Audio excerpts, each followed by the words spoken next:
Last and certainly not least is immigration. What is your plan on dealing with the directive of the current U.S. President's request to send National Guard troops to the Mexican border, of which Governor Martinez supports and has already acted upon? Congresswoman? Well, I dare to say that this is a president that would prefer that maybe I don't get elected as governor, and he's not going to get his way.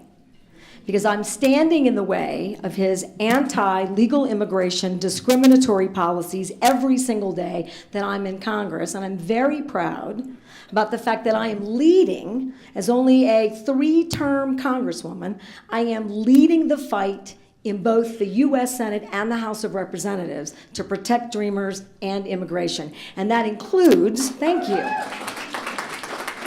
And we are bringing Speaker Paul Ryan and the Freedom Caucus to their knees. All right? That's the power of being a fighter and of also being able to develop bipartisan relationships, because I've brought 50 Republicans who are going against the Speaker with me. It's never been done.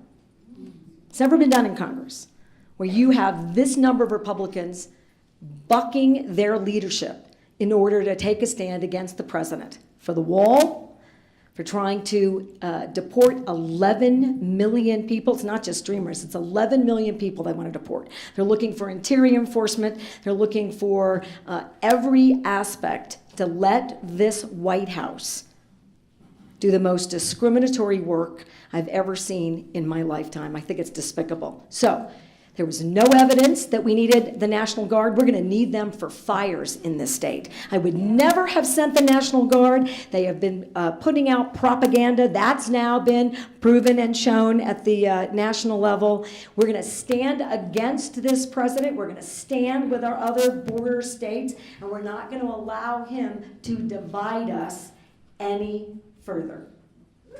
Senator Cervantes? A couple of weeks ago, Attorney General Jeff Sessions came to Las Cruces. You all may have heard about that.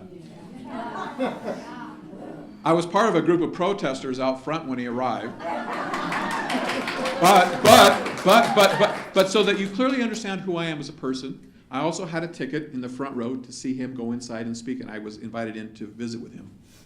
I feel it was important to protest his presence and his policies, but also to listen to him and have him hear what I had to say, because I represent the southernmost county and district in the state of New Mexico.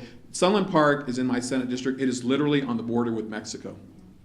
There are 35,000 computers manufactured by Foxconn every day that cross that border. We trade with Mexico. It's part of our economy. It's an important part of our economy as a country.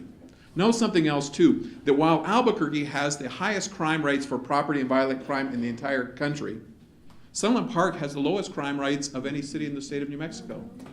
El Paso has the lowest FBI crime rates of any city of its size in the entire country, on the border with Mexico.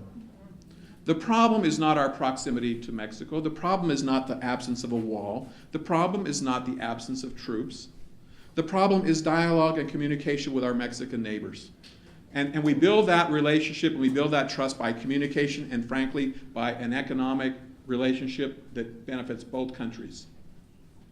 As a governor, I will bring together the governors of California, Arizona, Texas, and New Mexico, the border governors, to recognize that our future relies on the success of both of our countries together. And that means coming together on immigration and trade. And it's not going to happen by building walls. It's not going to happen by sending down troops. That's never going to be the future for our success on immigration. And frankly, Washington has failed us and continues to fail us. It's going to take the governors on the border to bring people together and recognize the economics are the best way of those relationships between us and Mexico. I'm proud to be descendants of Mexican immigrants, and that's our future as Mexicans. Yeah. Mr. Apodaca. It's part of our culture. It's part of our history. It's part of the economy. It's that easy. So as governor, I will do everything I can to fight against that wall, because that wall's never going to be built. Let's be very frank about it. And about 6 months ago, the only person on this stage, and actually the only person that agreed to go from our state to go meet with Governor Hickenlooper and the regional states and the governors about economic trade with Mexico was me. Not one of our people from New Mexico decided to go. I thought it was important enough.